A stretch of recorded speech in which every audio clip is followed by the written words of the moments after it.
Today concludes our study, which we have been in for quite a while, in the book of the Corinthians. So if you have questions with regards to today's study, please feel free, so that we can add it to the review. Question? I know the youths are having a special study, so I'm not sure they are in the same area with us. But for adults, do we have any question about 2 Corinthians chapter 13? All right, last week we looked at an area, and today we're going to concentrate on a different area as we review our study together. Last week we talked about edification, the power of edification. And today I want to just look away, because as we look at our booklet and also at the study of today, it began from verse number 5. 2 Corinthians, let's open our Bibles. 2 Corinthians chapter 13, verse 5 is where we started reading today. Examine yourselves, whether ye be in the faith. Prove your own selves. Know ye not your own selves, how that Jesus Christ is in you, except ye be reprobates? But I trust that ye shall know that we are not reprobates. Now I pray to God that ye do no evil, not that we should appear approved, but that ye should do that which is honest, though we be as reprobates.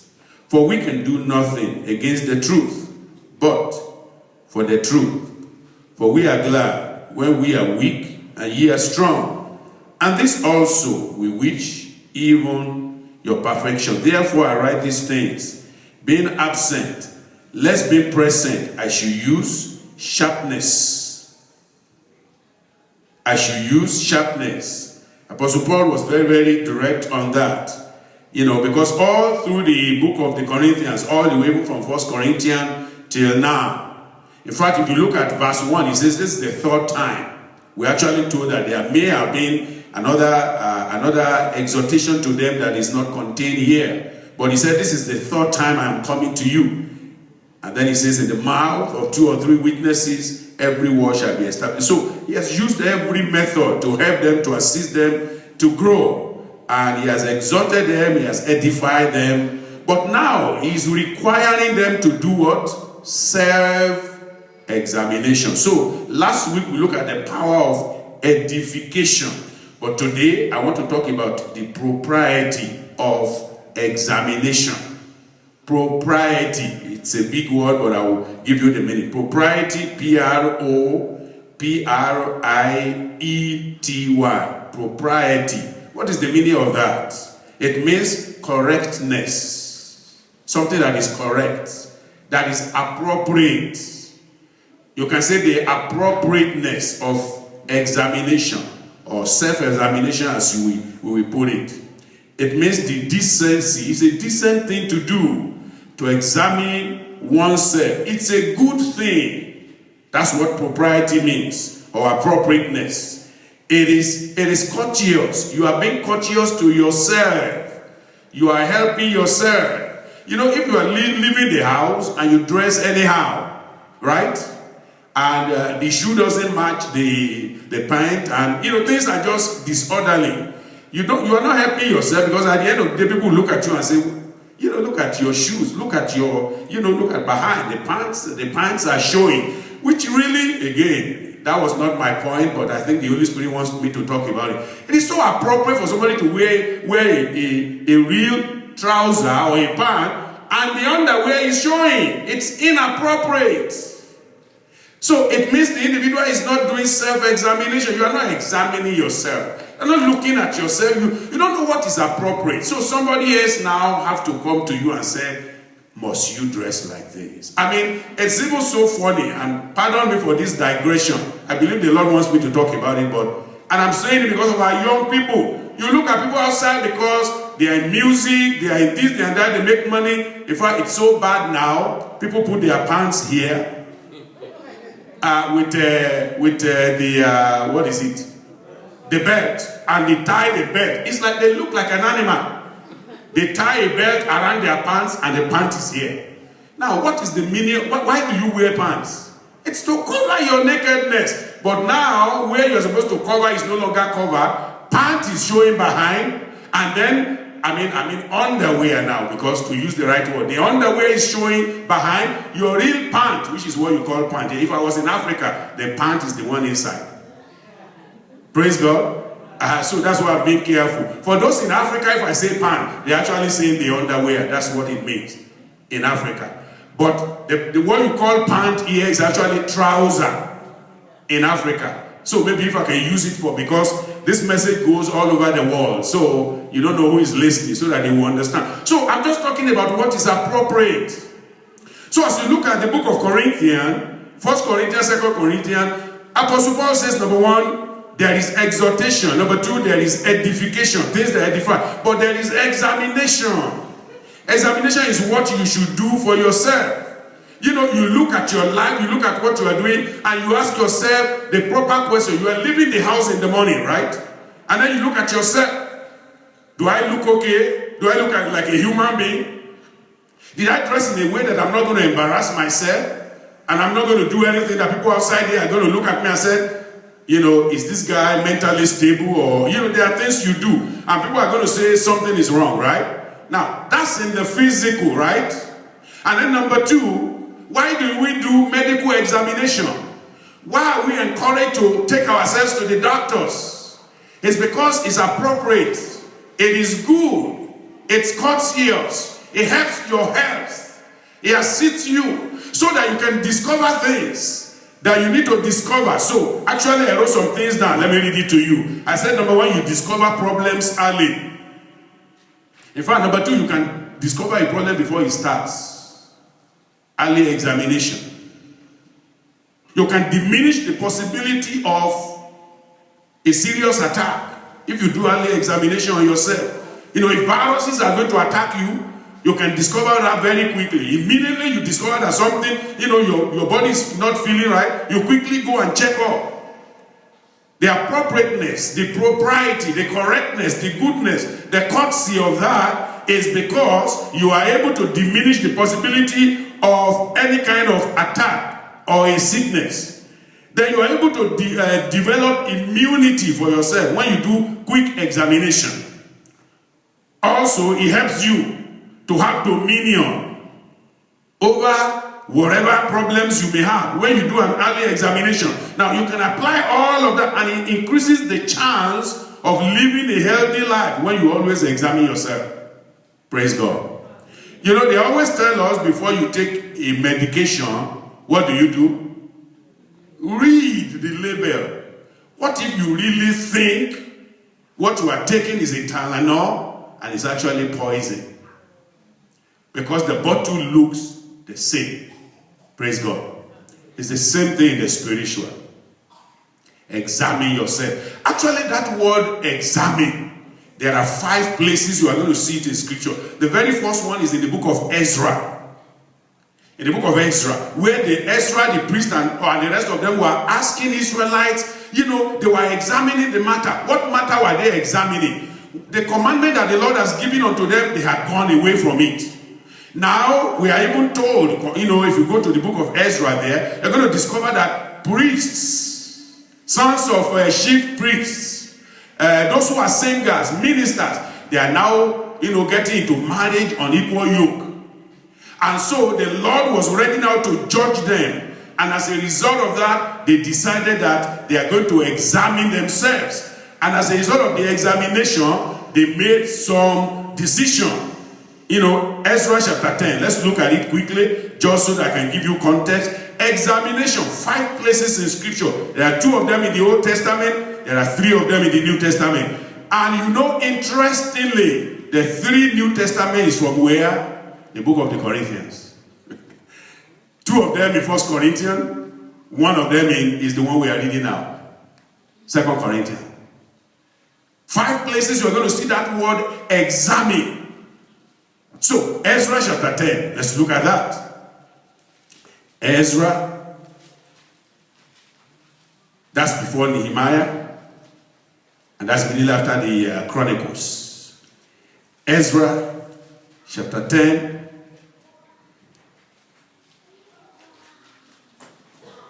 My verse there is verse 16. Ezra 10, verse 16. Are we there? And the children of the captivity did so. What did they do? Well, they were given an instruction. Let me give it to you so that you will understand.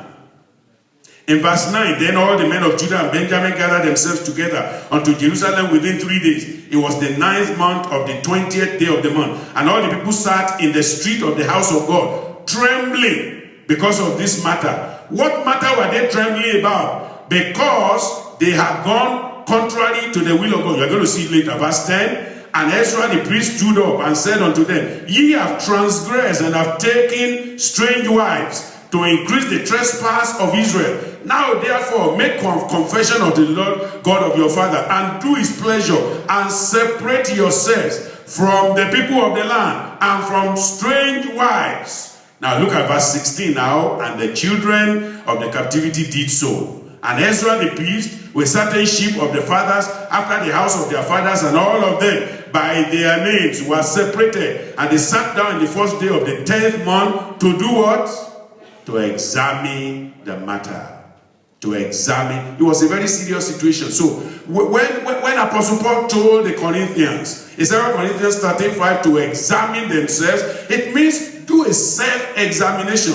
Number one, what happens is if you do self-examination, others don't have to examine you. Amen.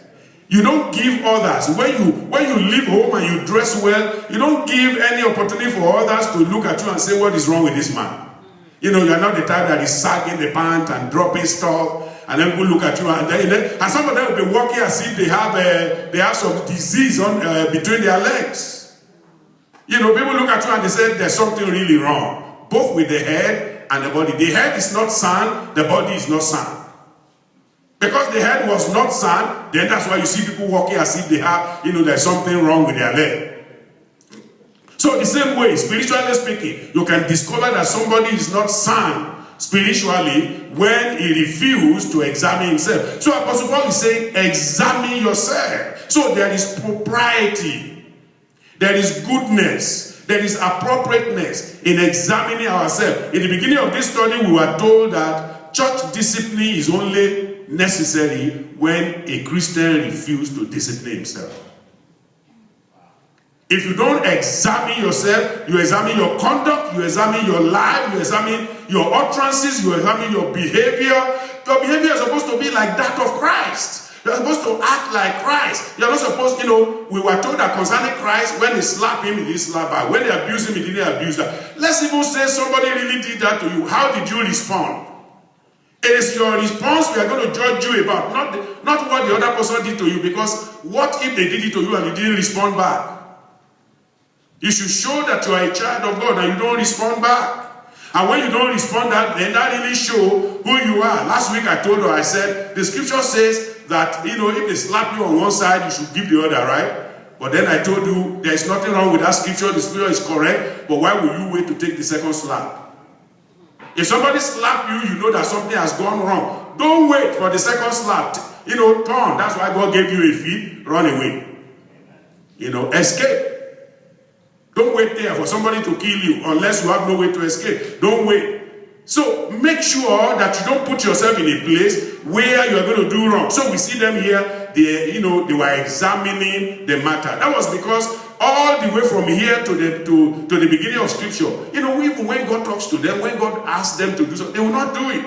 But now, praise God, they got to a point where judgment was coming, and then they had to examine themselves. I pray the Lord will help us in Jesus' name. And so that's what he's saying this morning. And as you go to the book of Psalms, you are going to discover the psalmist himself was asking God to examine him. Psalm 26. You see, there are things we need to do. There are things God can do for us. But we need to do it first for ourselves. We always like to give the work of examination to somebody else. We love to do that. We want somebody else to examine us. Look at the psalmist, Psalm 26. In verse 2, it says, examine me, O Lord, and prove me. Try my ways and my heart. Well, before God examine you, why don't you examine yourself? Amen. Your own examination is even better. Then God doesn't have to examine you.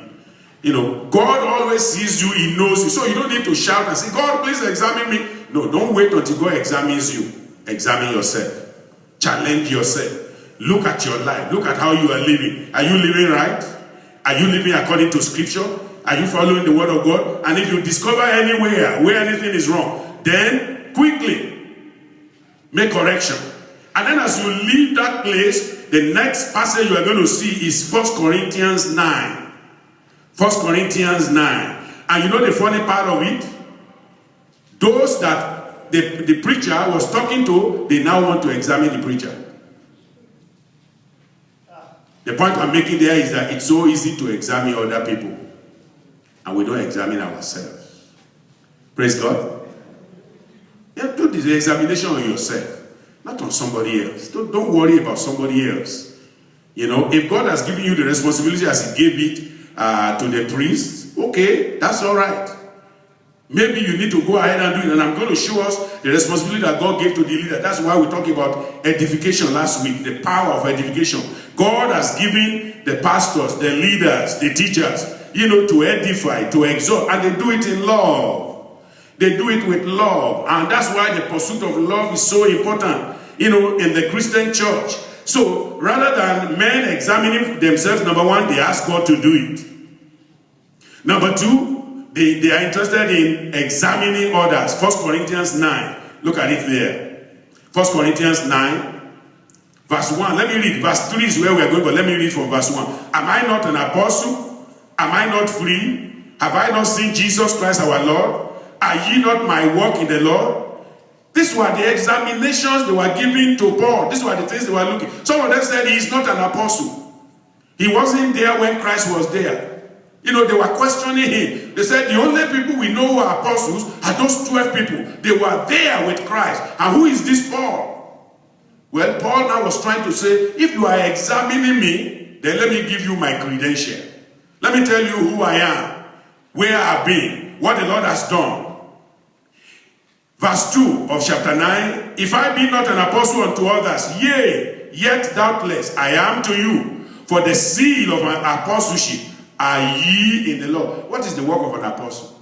Apostle is just a teacher to give guideline, to direct the church, to make sure we stay on doctrine, which is what the apostles did. You look at Acts chapter 6 verse 4, right?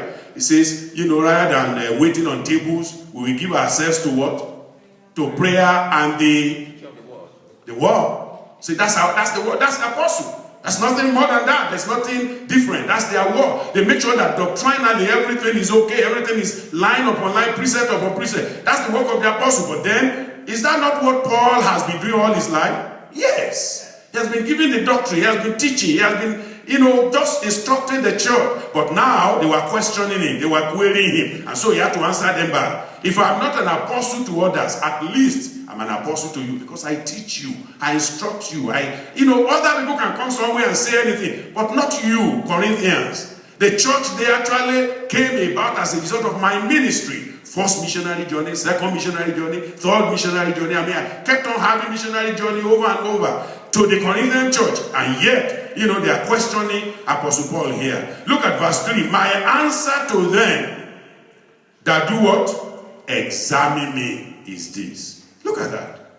You know, rather than examine themselves. Now, these are the same people that Paul says, you know, they are puffing up. Chapter 8 says, now as touching things offered unto idol, we know that we all have knowledge. Knowledge puffeth up, but charity edify. These are people who are puffing up. I mean, these are the same people you come back.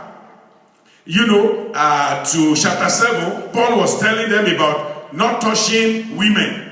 Because it was happening there. Men touching just women anyhow. And he says, no, you can't do that. Chapter 7, now concerning the things whereof ye wrote unto me. So some people have to write, how do we handle this? He says, concerning what you wrote to me, it is good for a man not to touch a woman. Nevertheless, to avoid fornication, to avoid sin, let every man do what? Have his own wife. And let every woman do what? Have her own husband. As our teacher taught this morning, is that in the teaching of, about holy kiss. There are churches where those things have been perverted.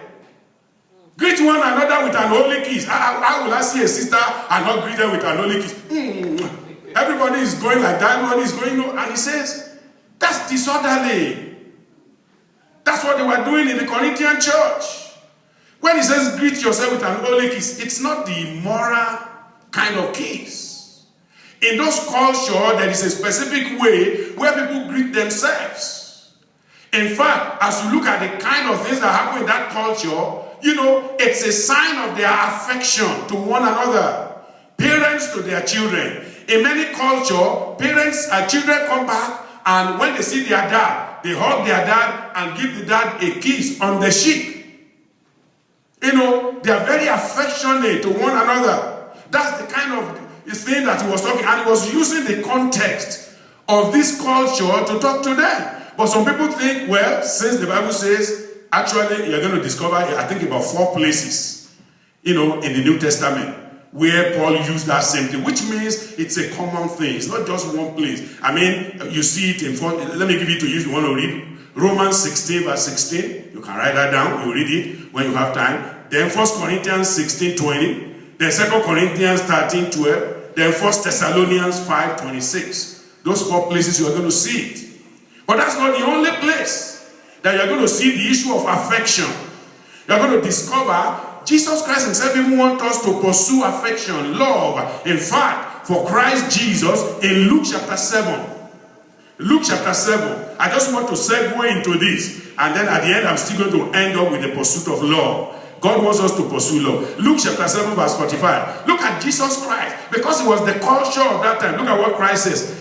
In Luke chapter 7, pardon me, I will give it context a little bit. Because the verse there is verse 45, but something happened. Luke 7. Luke 7. Verse 45. Is where we are going. But I wanted to try and give it a little context. In verse 43, Simon answered and said, I suppose that he to whom thou forgavest most. And he said unto him, thou hast rightly judged. And he turned to the woman and said unto Simon, seest thou this woman? I enter into thy house. Thou gavest me no water for my feet. But she has washed my feet with tears and wiped them with the hairs of her head. Verse 45. Thou gavest me what? No kiss. So it was a culture. It was an expected culture. It's like you go to any of our homes. I remember visiting a brother. And after I left, because I was there for just to see them pray and all of that, and I was gone. We didn't spend too much time. Later on, he called me. He said, Pastor, I really have to apologize. If somebody visits our home, we have to present cola to them. Now, he's not talking about physical cola, right? He said we have to give you something. At least I should offer you water. I should offer you a drink. Pastor, I didn't remember that I did that. And the moment you left, I felt bad. That's cultural. Amen?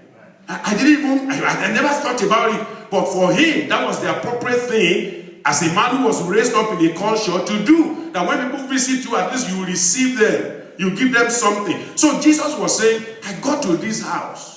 You didn't welcome me. In fact, part of their welcoming in those days to even give people water to wash their what? Their feet. Do you know why? Because it was a very dusty road. Very, very dusty road. So when they are entering people's house, it's like you are coming from the snow in our country here, right? And you wore the boot. And your boot has carried all the dirt outside there. And then you don't even worry. You say we are going to visitation. And then you get to somebody's house, neat carpet, cleanly, and then you just run in with your feet. And next time when they check the window and see it's you, they'll close the door and they'll wait for you to call. Are you at home? No, we are not at home. Although that's wrong. Praise God. I said although that's wrong. But what I'm saying in essence is courtesy. Amen.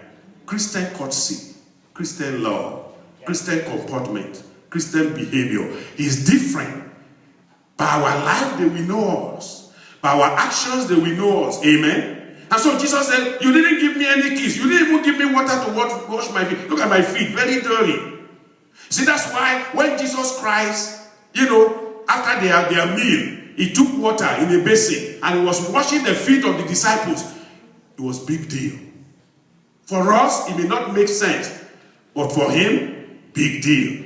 For the disciples, big deal. Because how can the highest person be washing the feet of the lowest? Because in that culture, it is the lowest that does what? That wash the feet of the highest. But Jesus condescended to the lowest level and washed their feet. That's why Peter said, you will not wash my feet. There is no way you can wash my feet.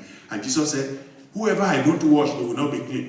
Peter said, if it is about cleaning, wash the feet, wash the head. And Jesus said, okay, Peter, you are going beyond. All we need to do is wash the feet. And whoever I wash their feet, they are totally washed. Even inside, they are washed. Amen.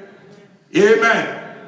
So understand the cultural context, and so also understand the cultural context or spiritual context of the believer. Courtesy, showing of love, pursuit of love. God wants us to do that. I pray God will give you the grace. I said God will give you the grace in the name of Jesus. And it's not even only Paul, okay? Jesus did it, Paul did it, we have read. But look at 1 Peter 5. 1 Peter. So it's a culture in those days, but it is done in a way that it glorifies God. It's not done in an inappropriate way. 1 Peter chapter 5, we're looking at verse 14. 1 Peter 5, verse 14. Greet ye one another with what? A kiss of charity. It's the same thing. A kiss of love, charity. Show love, pursue love between one another. And so all that Paul has been talking about in the book of the Corinthians is about love. Number one, love for God. Number two, love for one another. And you make it practical. You show it. You do it properly. And where it is no longer present, as we saw in the Corinthian church, Paul was now telling them, examine yourself. Is your love still true, genuine, pure, affectionate, zealous, with compassion, with concern? Is that the kind of love that you have? If the love is not there, then there is examination that needs to be done. Praise the Lord.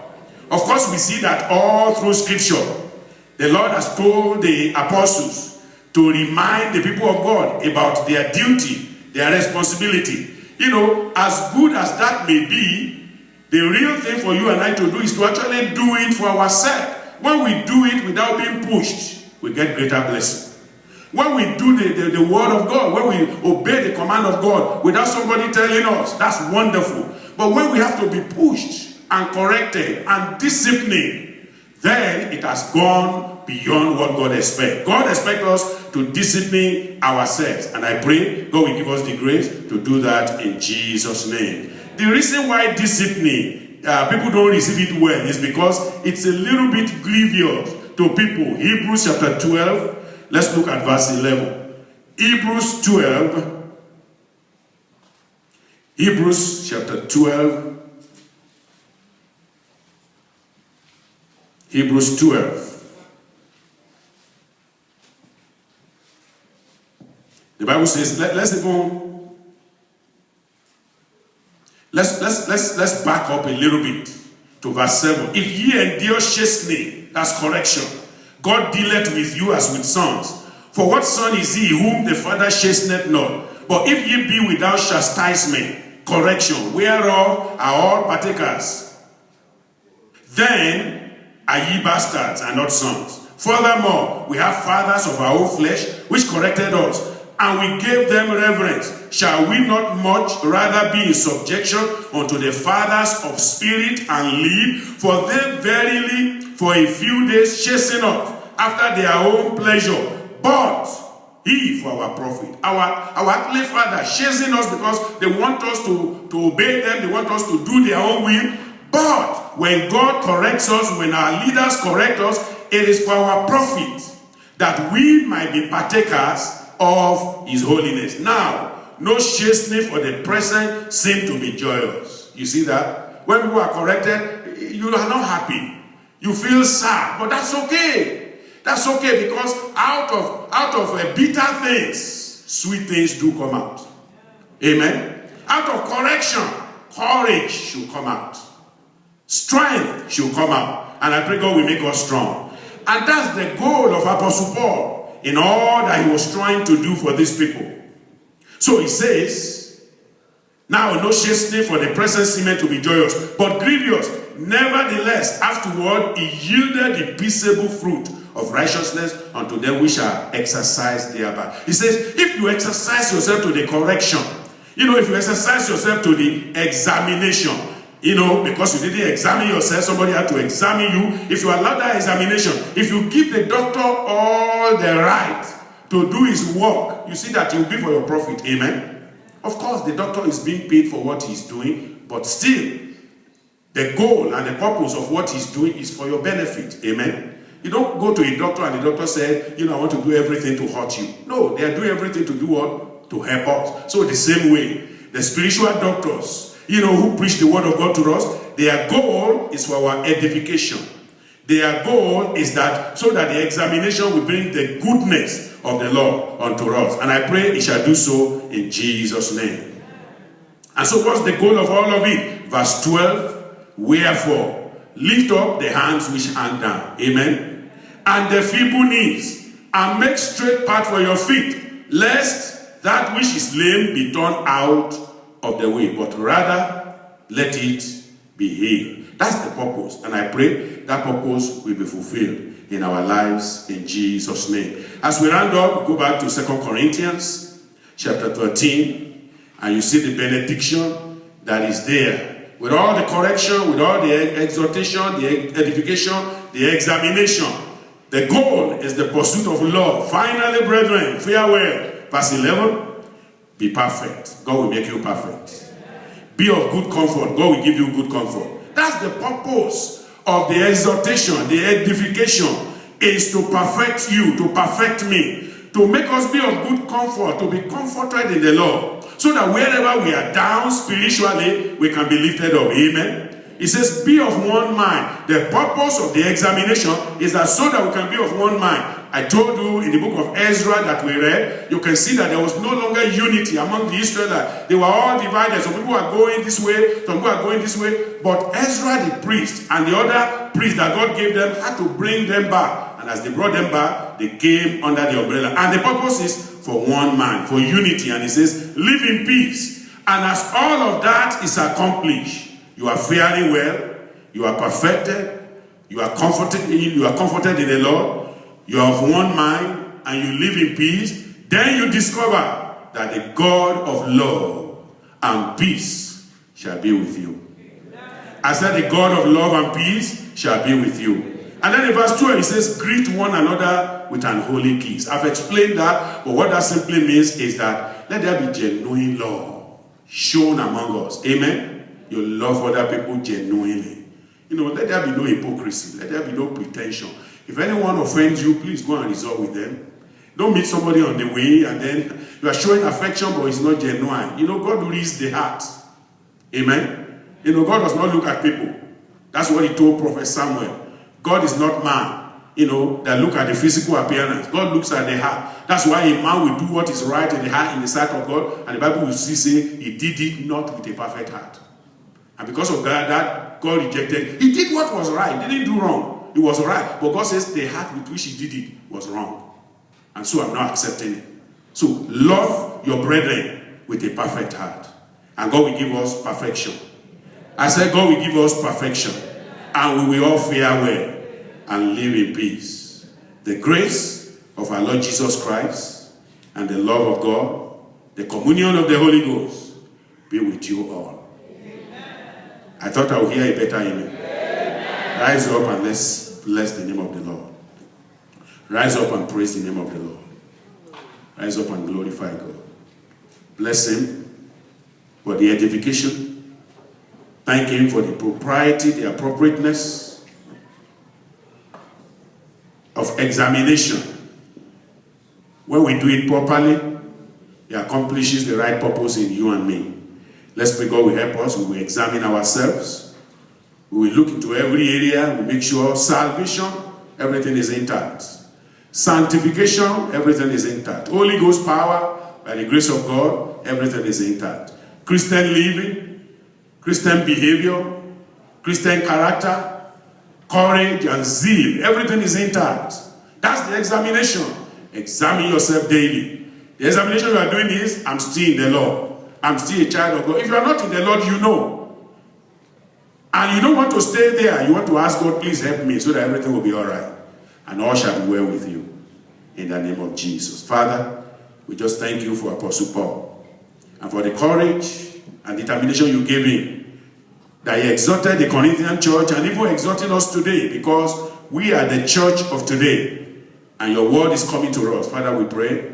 Grant us the grace to receive your word. Unto edification. Unto exhortation. Unto perfection. And assist also, Lord Father, that as your Holy Spirit examines us, we also will examine ourselves. And that perfection will be made possible for us. So that heaven, which you are prepared for us, we will not miss it. Thank you for our teachers. Thank you for all that they have taught us. I pray you will breathe upon this, so that through these words, we come candidates for heaven in Jesus' name. As we continue in the service, please continue to lead us. And bless your people in multivarious ways. In Jesus' mighty name we pray.